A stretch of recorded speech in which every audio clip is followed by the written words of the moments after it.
Bismillahirrahmanirrahim. Alhamdulillah wassalatu wassalamu ala rasulillah wa ala alihi wa sahbihi wa man wala. Al-Aqeeda al-Islamiyya பாடம் 8 கேள்வி 2. தௌபா பாவ மன்னிப்பு ஏற்கப்படுவதற்குரிய நிபந்தனைகள் யாவை? 1. பாவம் செய்தவர் அவருடைய தௌபாவை அல்லாஹ்விற்காக வேண்டி மட்டும் மன தூய்மையோடு செய்ய வேண்டும். மற்ற எதற்காகவும் அது இருக்கக்கூடாது. தௌபா கேட்கிறவர் இஹ்லாஸை கடைபிடிக்க வேண்டும். அல்லாஹ்வுக்காக தன்னுடைய பாவத்தை விட்டு மன்னிப்பு கேட்க வேண்டும். 2. பாவம் செய்தவர் தான் செய்த பாவங்களுக்காக மனம் வருத்தப்பட வேண்டும். தாம் செய்ததை பற்றி கவலைப்பட வேண்டும். 3. பாவம் செய்தவர் தான் செய்து வந்த பாவச் செயலை விட்டுவிட வேண்டும். அல்லாஹ்வோட மன்னிப்பு கேட்பதோடு கவலைப்படுவதோடு அந்த பாவத்தை விடவும் வேண்டும். 4. ஒரு முஸ்லிம் பாவ காரியத்தை திரும்ப செய்யக்கூடாது என்று உறுதி கொள்ள வேண்டும். உறுதிமொழி எடுக்கணும். இனிமேல் நான் இந்த பாவத்தை செய்ய மாட்டேன் என்று அல்லாஹ்விடம் உறுதிமொழி தர வேண்டும். 5. தான் செய்த பாவத்திற்காக அல்லாஹ்விடம் பாவ மன்னிப்பு கேட்பது அல்லாஹ்விற்கு செய்ய வேண்டிய கடமையாகும். ஆக அவர் உறுதிமொழி கொடுப்பதோடு அல்லாஹ்வே இனி நான் பாவம் செய்ய மாட்டேன் என்று சொல்வதோடு மன்னித்து விடு என்று அல்லாஹ்விடம் கேட்க வேண்டும். 6. மனிதர்களுக்கு செய்ய வேண்டிய கடமைகளை நிறைவேற்ற வேண்டும். அல்லது பிறருக்கு செய்ய வேண்டிய கடமைகள் இருப்பின் அதை உரியவர் மன்னித்திருக்க வேண்டும். அதாவது இவரால் யாராவது பாதிக்கப்பட்டிருந்தால் ஆக அந்த மனிதர்களுக்குரிய கடமைகளை அவர் நிறைவேற்ற வேண்டும். இவர் பாதிப்பை ஏற்படுத்திவிட்டு, உதாரணத்துக்கு ஒருவர் இன்னொருடைய பொருளை அபகரித்து விட்டார். பாதிக்கப்பட்டவர் அவரிடம் மன்னிப்பு கேட்க வேண்டும். அவருடைய பொருளை திரும்ப ஒப்படைக்க வேண்டும். ஒப்படைக்காமல் வைத்துக்கொண்டு அல்லாஹ் என்னை மன்னித்து விடு என்று கேட்பது மட்டும் அல்லாஹ்விடம் தௌபாவிலே ஏற்கப்படாது. அல்லாஹ் மன்னிக்க வேண்டும் என்றால் அந்த பாதிக்கப்பட்ட மனிதர் மன்னிக்க வேண்டும். இவரால் ஒப்படைக்க முடியாவிட்டால் அவராவது மன்னிக்க வேண்டும். இல்லை என்றால் இவர் அந்த பொருளை ஒப்படைக்க வேண்டும். 7. பாவம் செய்தவர் தம் வாழ்நாளிலேயே மரணம் வரும் முன்பே தௌபா செய்துவிட வேண்டும். அதாவது அவருடைய உயிர் தொண்டைக்குழிக்கு வந்துவிட்டு அந்த கடைசி சக்கராத்துடைய நேரத்தில் அவர் அல்லாஹ்விடம் மன்னிப்பு கேட்டால் அது ஏற்கப்படாது. அதற்கு முன்பே அவர் மன்னிப்பு கேட்டிருக்க வேண்டும். உயிர் போகக்கூடிய கடைசி நேரத்தில் ஒருவர் செய்யக்கூடிய தௌபா எந்த வடிவத்திலும் ஏற்கப்படாது. அவர் ஷிர்க் செய்தவராயிருந்து உயிர் போகக்கூடிய கடைசி நேரத்தில் அல்லாஹ்வோட மன்னிப்பு கேட்டாலும் அல்லாஹ் ஏற்க மாட்டான். அது ஷிர்க் அல்லாத வேறு பெருப்பாவங்கள் சிறு பாவங்கள் எதுவாக இருக்கட்டும், அந்த பாவங்களுக்காக குறிப்பா பெரும்பாவங்கள் என்ற சிறு பாவங்களை அல்லாஹ் தன்னுடைய நல்ல அமல்களை கொண்டே மன்னித்து விடுவான். ஆனால் பெரும்பாவமாக இருந்து அந்த பாவத்திற்கு அவர் முன்பே மன்னிப்பை கேட்காமல் இருந்து மரணத்தின் நேரத்தில் அவர் மன்னிப்பு கேட்டால் அல்லாஹ் அதை ஏற்க மாட்டான். நபி ஸல்லல்லாஹு அலைஹி வஸல்லம் அவர்கள் சொன்னார்கள், இன்னல்லாஹ யக்பலு தௌபத அப்திஹி மா லம் யகர்கிர். ஒரு அடியான் தன்னுடைய மரண தருவாயில் உயிர் தொண்டைக்குழிக்கு அடைகின்ற அந்த நேரத்தில் என்று அவருக்கு இழுக்கக்கூடிய அந்த நேரத்தில் அல்லாஹ்விடம் அவர் மன்னிப்பு கேட்டால் அல்லாஹ் அவருடைய தௌபாவை ஏற்க மாட்டான். ஆனால் அதற்கு முன்பு அவர் கேட்டுவிட்டால், அதாவது அந்த உயிர் தொண்டைக்குழிக்கு வருவதற்கு முன்பு தன்னுடைய நேரம் வருவதற்கு முன்பு அவர் கேட்டுவிட்டால் அல்லாஹ் அவருடைய தௌபாவை ஏற்றுக்கொள்கிறார் என்று சொல்கிறார்கள். அப்துல்லாஹ் இப்னு உமர் ரலியல்லாஹு அன்ஹு அறிவிக்கக்கூடிய இந்த ஹதீஸ் திர்மிதியிலே 3537வது ஹதீஸாக சஹீஹாக பதிவாயிருக்கிறது. இந்த பாடம் இதுவரைக்கும் முஸ்லிமாக இருப்பதனுடைய நிபந்தனைகளை பற்றி பாடத்தை நாம் பார்த்தோம். 9வது பாடம், அல்லாஹ்விடம் நமது நற்செயல்கள் நல்ல அமல்கள் ஏற்றுக்கொள்ளப்படுவதற்கான நிபந்தனைகள். 1. நமது நற்செயல்கள் ஒப்புக்கொள்ளப்படுவதற்கு என்னென்ன நிபந்தனைகள்? அல்லாஹ்விடம் நமது நற்செயல்கள் ஏற்றுக்கொள்ளப்பட வேண்டுமானால் 4 நிபந்தனைகள் இருக்கின்றன. முதலாவது, அல்லாஹ்வை நம்பிக்கை கொண்டு அவர் அல்லாஹ் ஒருவனை மட்டுமே வணங்கக்கூடியவராக தௌஹீதில் இருக்க வேண்டும்.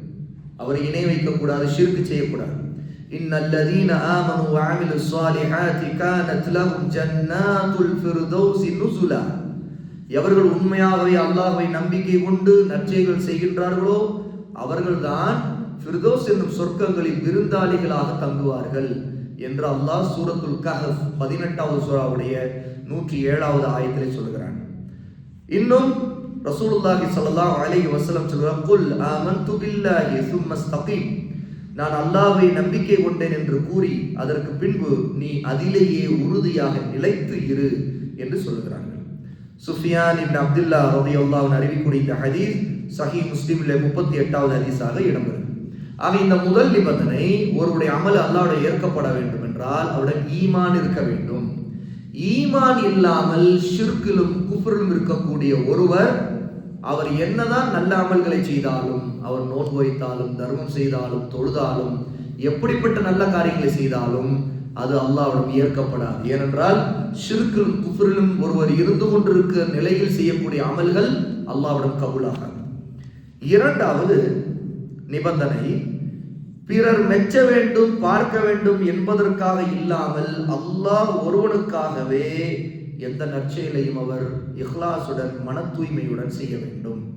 ஃபஅபுதில்லாஹ முக்லிஸன் லஹுத்தீன், அல்லாஹ் சொல்கிறான் 39வது சூரா 2வது ஆயா, நீங்கள் முற்றிலும் அல்லாஹ்வுக்கு கீழ்ப்படிந்து பரிசுத்தமான மனதுடன் அவனை வணங்குங்கள்.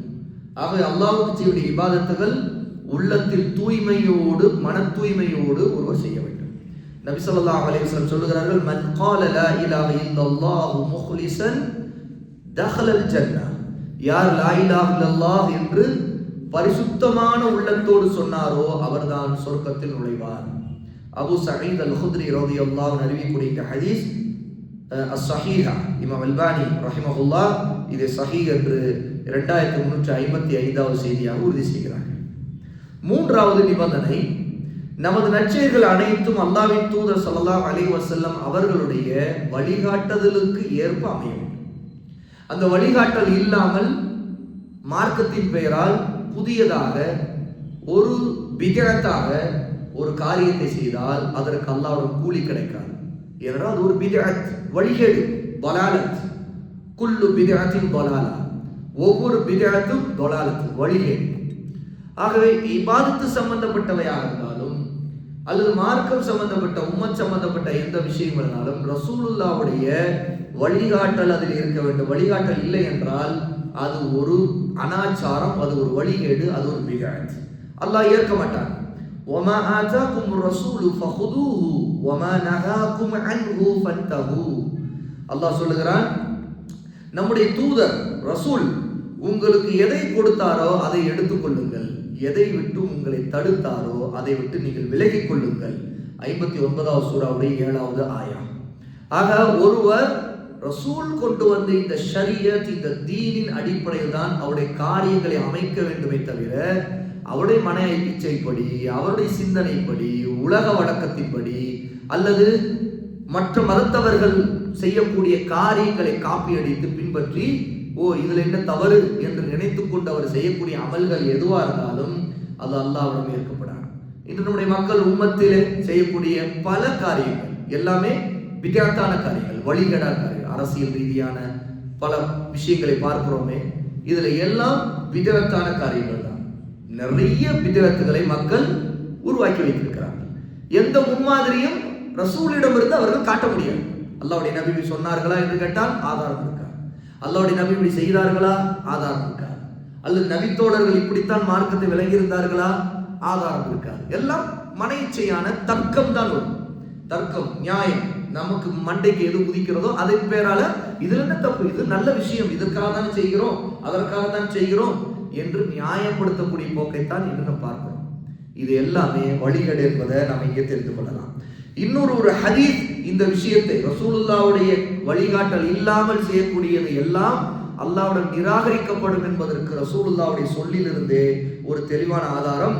மன் அமில அமலன் லைஸ அலைஹி அம்ருனா ஃபஹுவ ரத். யார் நம்முடைய மார்க்கத்தில் இல்லாத ஒரு செயலை புதியதாக உருவாக்கி செய்கின்றாரோ அது அல்லாஹ்விடம் நிராகரிக்கப்பட்டு விடும் என்று ரசூலுல்லாஹ் சொல்கிறார்கள். ஆயிஷா ரலியல்லாஹு அன்ஹா அறிவிக்கக்கூடிய இந்த ஹதீஸ் சஹீஹ் முஸ்லிம்ல 1718வது ஹதீஸ். அதாவது ஏற்றுக்கொள்ளப்படாது, நிராகரிக்கப்படும், ரத்தாகிவிடும் என்றால் தூக்கி வீசப்படும் என்று அர்த்தம். அல்லாஹ் தஆலா அதை ஏற்க மாட்டான். நிபந்தனைகள் நான்காவது, அதாவது நம்முடைய அமல் அல்லாஹ்வுடைய ஏற்கப்படுவதற்கான நான்காவது நிபந்தனை, நற்செயல் புரிவோர் அல்லாஹ்வை மறுத்தோ அவனுக்கு இணை வைத்தோ தங்கள் ஈமானை முறித்து விடாமல் இருக்க வேண்டும். அதாவது அமல் செய்யக்கூடியவர் அவருடைய ஈமானை முறிக்கக்கூடிய காரியத்தை செய்து வரக்கூடாது. இது முதல் நிபந்தனையோடு தொடர்புள்ளது தான். ஈமான் சரியா இருக்க வேண்டும், தௌஹீத் இருக்க வேண்டும் என்று சொன்ன முதல் நிபந்தனையோடு தான் இதுவும் நான்காவது நிபந்தனை தொடர்புள்ளது. உதாரணமாக, ஈமானை முடிக்கக்கூடிய காரியம் என்றால் என்ன? நபிமார்கள், இறைநேசர்கள் அல்லது இறந்து விட்டவர்கள் போன்றவரை அழைத்து அவரிடம் உதவி தேடக்கூடாது, துஆ செய்யக்கூடாது. இன்றைக்கு ஷிர்க் செய்யறவங்க அதுதானே செய்யறாங்க. அப்போ அந்த மாதிரி செய்யக்கூடாது. இது அல்லாஹ் அல்லாத மற்றவர்களை வணங்கி வழிபடுவதாக ஆகிவிடும். யார் இப்படி செய்கிறாரோ அவர் அல்லாஹ் அல்லாத மற்றவங்களை, படைப்புகளை வணங்கி வழிபடுறாரு அப்படின்னு ஆகும். அத்துஆ ஹுவல் இபாதா, துஆங்கிறதே ஒரு இபாதத், வணக்கம். ஆகவே ஒரு காலம் ஒருத்தர் இந்த மாதிரியான ஷிர்கான காரியங்களை செய்யக்கூடாது. இதை நுஅமான் இப்னு பஷீர் ரலியல்லாஹு அன்ஹு இந்த ஹதீஸை அறிவிக்கிறாங்க. திர்மிதியிலே 3247வது ஹதீஸ். இன்னும் அல்லாஹ் சொல்றார், வலா ததுஉ மின் தூனில்லாஹி மா லா யன்ஃபஉக வலா யதுர்ருக ஃபஇன் ஃபஅல்த ஃபஇன்னக இதம் மினல் ஸாலிமீன். ஒரு நன்மையும் தீமையும் செய்ய சக்தி இல்லாத அல்லாஹ் அல்லாத விஷயங்களை நீங்கள் அழைத்து பிரார்த்தனை செய்யாதீர்கள். அப்படி நீங்கள் செய்தால் அநியாயக்காரர்களில் ஒருவராக நீங்கள் ஆகிவிடுவீர்கள் என்று அல்லாஹ் தஆலா சூரா யூனுஸ் 10வது சூராவுடைய 106வது ஆயத்தில் சொல்கிறார். இங்கே அல்லாஹ் தஆலா அவ்வாலிமூன், அநியாயக்காரர்கள் என்று சொல்வதனுடைய அர்த்தம் என்ன? அல்லாஹ்வுக்கு இணை வைப்பவர்கள் எல்லோருமே அல்லாஹ் தஆலா அநியாயக்காரர்கள் என்று சொல்லுகிறார். லஇன் அஷ்ரக்த லயஹ்பதன்ன அமலுக வலதகுனன்ன மினல் காசிரீன். நபியே, நீங்கள் இணை வைத்தால் கூட உமது நன்மைகள் எல்லாம் அழிந்து நிச்சயமா நீங்க நஷ்டவாளிகள் ஆகிவிடுவீர்கள் என்று அல்லாஹ் தஆலா சூரா ஜுமர் 39வது சூராவுடைய 65வது ஆயத்திலே சொல்கிறார். ஆக இந்த நான்காவது நிபந்தனைப்படி ஒருத்தருடைய அமல் அல்லாஹ்விடம் கபூல் ஆக வேண்டும் என்றால் அவரிடம் எந்த வடிவத்திலும் ஷிர்க் வராமல் பார்த்துக் கொள்ள வேண்டும். அப்படி ஷிர்க் வந்ததென்றால், அவர் செய்தார் என்றால், அவர் அநியாயக்காரர்கள் என்ற நிலையில் அல்லாஹ் தஆலா அமலை, நன்மையை அழித்து நாசமாக்கி விடுவான். அதற்கான கூலியை அவர் அல்லாஹ்விடம் பெற மாட்டார் என்பதை இந்த ஆயத்திலிருந்து தெரிந்து கொள்வோம். ஆக மொத்தம் ஒருவருடைய அமல் அல்லாஹ்வுடைய ஏற்கப்படுவதற்கான 4 நிபந்தனைகளில் முதலாவது ஈமான் இருக்க வேண்டும், தௌஹீத் இருக்க வேண்டும். இரண்டாவது முகஸ்துதிக்காக, பாராட்டுக்காக, பேரும் புகழுக்காக, மற்றவர்கள் மெச்ச வேண்டும், பார்க்க வேண்டும் என்பதற்காக செய்யக்கூடாது, அல்லாஹ்வுக்காக மட்டும்தான் அது செய்ய வேண்டும். மூன்றாவது நபி ஸல்லல்லாஹு அலைஹி வஸல்லம் வழிகாட்டல் அதற்கு இருக்க வேண்டும், சுன்னா அடிப்படையில் அது இருக்க வேண்டும். பித்அத்தான புதிய புதிய சிந்தனையின் அடிப்படையில் செய்யக்கூடாது. நான்காவது, அமல் செய்யக்கூடியவர் தன்னுடைய காரியங்களில், தன்னுடைய ஈமானில் எந்த வடிவத்திலும் ஷிர்க்கை நுழைத்து விடாமல், ஈமானை முறிக்கக்கூடிய காரியங்களை எதையும் செய்து விடாமல் கவனமாக இருக்க வேண்டும் என்பதையெல்லாம் இந்த நிபந்தனைகளை ஷேக் அவர்கள் இந்த கேள்வி பதிலிலே குறிப்பிட்டிருக்கிறார்கள். இன்ஷா அல்லாஹ் இதனுடைய அடுத்த 2வது கேள்விக்கான பதிலை நாம் நாளை பார்ப்போம். அல்லாஹ் சுப்ஹானஹு வ தஆலா எதை நாம் அறிந்து கொண்டோமோ அதை அமல் செய்யக்கூடியவர்களாக நம்மை ஆக்குவானாக. வ ஆகிரு தஅவானா அல்ஹம்துலில்லாஹி ரப்பில் ஆலமீன். சுப்ஹானக்கல்லாஹும்ம